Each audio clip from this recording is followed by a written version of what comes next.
बहुत सपोर्टिव होते हैं. You know, it's not like किसी भी फ्राइडे, कोई भी फ्राइडे ऐसे होता है जहाँ पे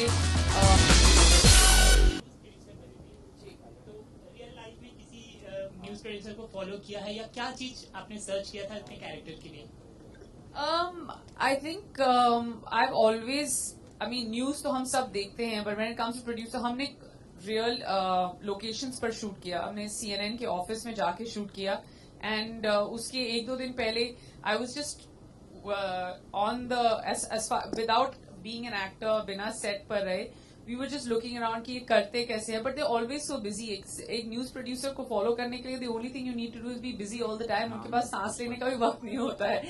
and no problem is I think as a news producer their professional problems are so large that they don't have that much time to look into their personal side. और इतनी बड़ी बड़ी प्रोफेशनल इश्यूज से वो tackle करते हैं कि उनकी जो पर्सनल प्रॉब्लम्स है या पर्सनल निजी जिंदगी है वो it always takes a back seat, and there's a lot of serious issues that come up, and Divya as a character is very very similar. और न्यूज़रूम में हमने जाके काफी वक्त बिताया till we actually started shooting for it. But as far as my performance is concerned, I think all the credit goes to Munish and Ranveer. इन दोनों ने they've like held my hand through it all. क्योंकि जब मैं पहले दिन जब मैं पहुंची थी versus the performance I was doing about 30 days later was all credit to both of them. अगर बुरी भी हो तो इन्हीं का fault है. I think Neha is being really modest. She's one of the finest actresses in the country, and I've always believed that. और मैं आपको बता दूं कि जब मैं ये स्क्रिप्ट लिख रहा था तो मैंने सिर्फ नेहा और रणवीर को सोच के ये स्क्रिप्ट लिखी थी. और मैं ये बार बार बोलता हूँ, एक दो इंटरव्यूज में मैंने पहले भी बोला है कि अगर ये दोनों मना कर देते तो मुझे नहीं पता था कि मैं किसी और को स्क्रिप्ट देता हूँ. आई वॉज वेरी थैंकफुल और बहुत अच्छा लगा कि इन दोनों को स्क्रिप्ट बहुत पसंद आई. And Neha is just being modest. हर performance in this film and all the other film that we have seen proves that she is one of the finest actresses that we have in this country. Not true. मैं भी यही कह, बहुत अच्छी script थी. Trailer तो आप लोगों ने देखा, आई एम श्योर आप लोगों को पसंद आया होगा. बट ट्रस्ट मी, जो फिल्म भी है, जितनी भी आपको अगर बाई चांस लग रही है कि सीधी है, सीधी नहीं है. बहुत घूम घुमैया है और बहुत दाव पेच है पिक्चर में, जिसको कि अक्सर आप लोग सस्पेंस के नाम से जानते हैं. सो आई जस्ट होप दैट आप लोग फिल्म देखेंगे और एंजॉय करेंगे.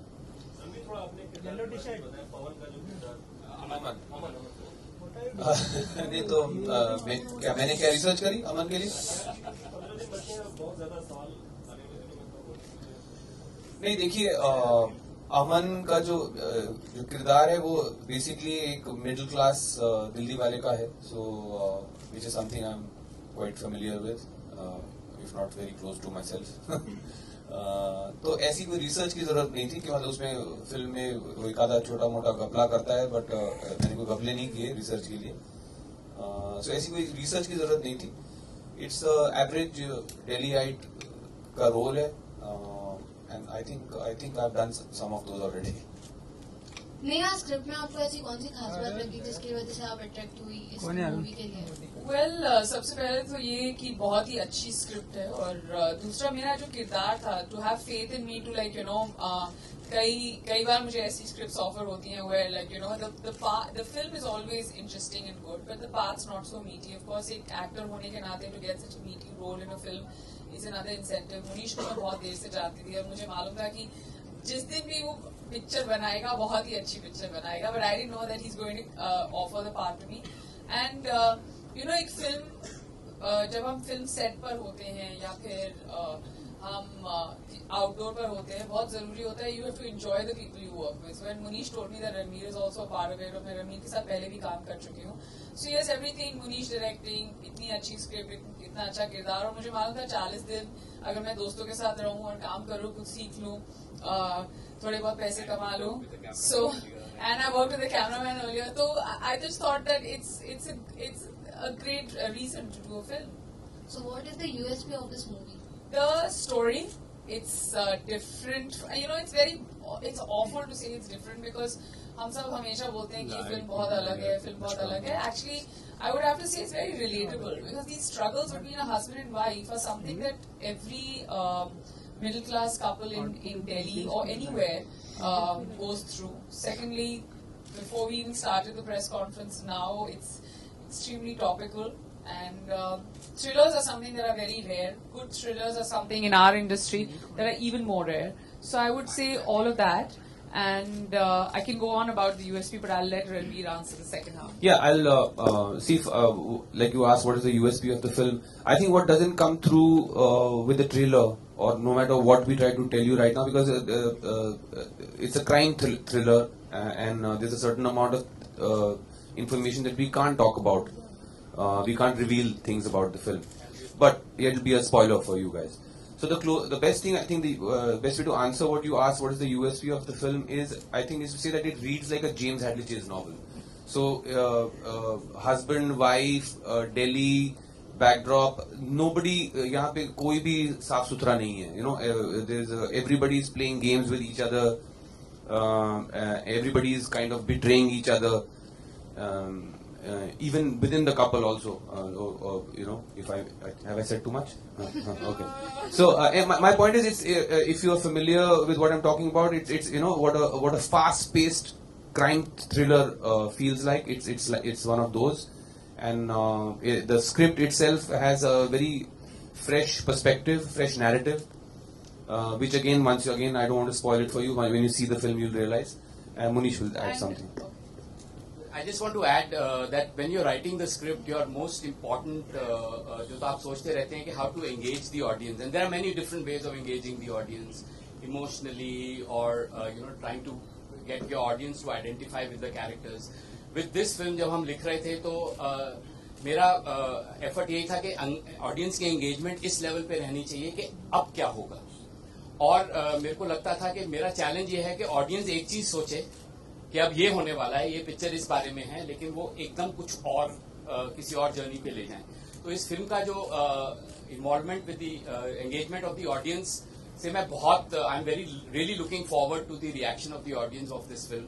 मुझे लगता है कि we will fool the audience in terms of वो सोचेंगे कि ये फिल्म इस बारे में है, और 3-4 बार डिसीजन लेंगे कि अच्छा ये फिल्म इस बारे में है देखते हुए, लेकिन वो उस बारे में नहीं है, वो फिल्म कहीं और चली जाएगी. I mean, I'd just like to add, the most important thing about the film is that why it's relatable, because चाहे वो आप हो, चाहे वो मैं हूँ, चाहे वो मेरा किरदार है या कोई और भी है, दूध का धुला कोई नहीं होता. And that's the most honest part about the film. Like, there is a grey in everyone's life, and for me that's the USP, because in spite of it being a thriller, it's very honest to the fact that whatever the characters are doing, they think they're doing the right thing and for the right reasons, and that's what kind of makes it even more sensitive, but very, very thrilling. Yeah, हाल ही में आप आलिया से भी मुलाकात की होंगी, film आ रही है dear जिंदगी, तो कुछ ऐसी बातचीत हुई कि क्या रही है? Well, सबकी आती रहती है. सबकी फिल्म आती रहे, and I think in this country for 2 films on No, a जब Friday. रेगुलर कॉन्वर्सेशन की अगर आपने कुछ ऐसा बात किया हो जी नहीं, I mean मेरी करण से बात हो रही थी कल, and he's very, very supportive. मैंने उनको बताया कि you know मोह माया मनी भी आ रही है, and he's like okay, that's amazing. So I think as far as the film industry is concerned, सब लोग एक दूसरे के बहुत supportive होते हैं, and you know it's not like किसी भी Friday, कोई भी Friday ऐसे होता है जहाँ पे you don't have a clash, and when you're friends with so many people in the industry, it's really, you just hope and pray that every film does well. मेरी बस ये उम्मीद है कि मोह माया मनी भी अच्छा करे, डियर जिंदगी भी अच्छा करे, and the films before and after also should do well. There's no reason why you being a person from one industry wants something else to fail. So everybody is just always nice, and you know it's totally okay. Monish sir, title is very catchy. It might be something greedy imply and something. So do you especially research for this title? Honestly जवाब दूं तो ये title एक दिन बस आ गया मेरे दिमाग में. मेरे को बहुत दिक्कत हो रही थी कि मैं इस फिल्म को क्या बुलाऊं. मेरा वर्किंग टाइटल कुछ और था, फिर उसके बाद कुछ और सोचा. तो एक दिन ऐसे ही बैठे बैठे मेरे दिमाग में ख्याल आया कि मैं ये टाइटल मोह माया मनी, तो मैंने बताना शुरू किया लोगों को कि मेरे को ये टाइटल मिल गया. तब आई थिंक अभी तक नेहा और रणवीर शायद दे हैडंट रेड द स्क्रिप्ट, तो इन दोनों को नहीं पता, लेकिन जो बाकी सब लोग इन्वॉल्व थे मेरे साथ, तो बहुत अलग अलग रिएक्शंस मिले मुझे. कोई कहते नहीं यार, it will sound like a C grade Hindi film, it will sound like this, कोई कहते नहीं बहुत अच्छा टाइटल है, very catchy. But I went with my gut feeling. मेरे को एक दिन ऐसे ख्याल आया इस टाइटल का, and I think it's very appropriate to the film. The film is about moh, the film is about the maya and the illusions, and the film is about money and what it can do to just the most normal people in the world. In India, जो middle class लोग होते हैं, उनकी जिंदगी में क्या क्या हो सकता है. When your loved ones are doing things around you and you are also doing things, शायद एक दूसरे से कभी छुपा के, शायद एक दूसरे को बता के, आपके जिंदगी में सिर्फ वही इफेक्ट नहीं होते हैं आप उन चीजों से जो आप करते हैं, जो आपके लव्ड वंस होते हैं, चाहे वो आपके भाई बहन, स्पाउसेस, माँ बाप, वो भी कुछ करते हैं तो आपकी जिंदगी इफेक्ट होती है. और ये फिल्म बिल्कुल उसी चीज के बारे में है कि अमन का कैरेक्टर क्या करता है और उसके हिसाब से दिव्या का कैरेक्टर कैसे इफेक्ट होता है और दिव्या क्या करती है और उसके हिसाब से अमन का कैरेक्टर कैसे इफेक्ट होता है. और ये दोनों पैरेलल चल रहे हैं. इस फिल्म का स्ट्रक्चर काफी इंटरेस्टिंग है. जब आप देखेंगे आपको पता चलेगा कि हमने ये कहानी बताई है. एक बार अमन की तरफ से ऐसे इस तरह का वो है. तो आइडिया यही था कि जो आपके आसपास लोग रहते हैं, आपके लव्ड वंस जो होते हैं, उनके बिहेवियर और वो जो चीजें करते हैं वो एक दूसरे को कैसे कभी कभी बहुत बुरी तरह से इफेक्ट करते हैं.